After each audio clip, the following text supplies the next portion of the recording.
আল্লাহ পাক একমাত্র সত্তা যিনি আমাদেরকে প্রকৃত অর্থে ভালোবাসেন।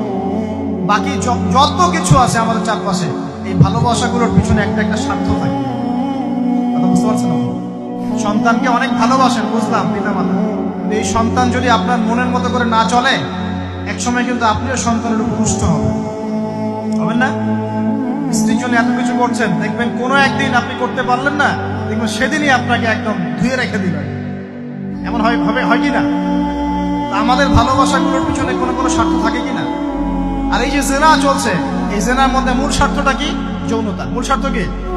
ছেলেও চায় মেয়েকে ভোগ করতে, মেয়েও চায় ছেলেকে ভোগ করতে, এবং বলে না না এটা পবিত্র ভালোবাসা, আমরা বিয়ে করার জন্যই জেনা করেছিলাম, তাই না? বলে না আমরা তো বিয়ে করবো, সমস্যা কি? ফ্রি মিক্সিং করলে কি সমস্যা? তাহলে বিয়ে যদি করবো তাহলে মেলামেশা বিয়ের পরেই করো, ব্যাস, নিঃস্বার্থ প্রমাণ হবে। বিয়ে যদি করার উদ্দেশ্য থাকে তাহলে বিয়ের আগে আর দেখা সাক্ষাৎ করো না, কথাবার্তা বলো না, একবার বিয়ে করো তারপরে করো, তখন দেখবেন না না এটাতে রাজি না। তার মানে স্বার্থ এখানে আছে। তাহলে নিঃস্বার্থভাবে কে আমাদেরকে ভালোবাসে?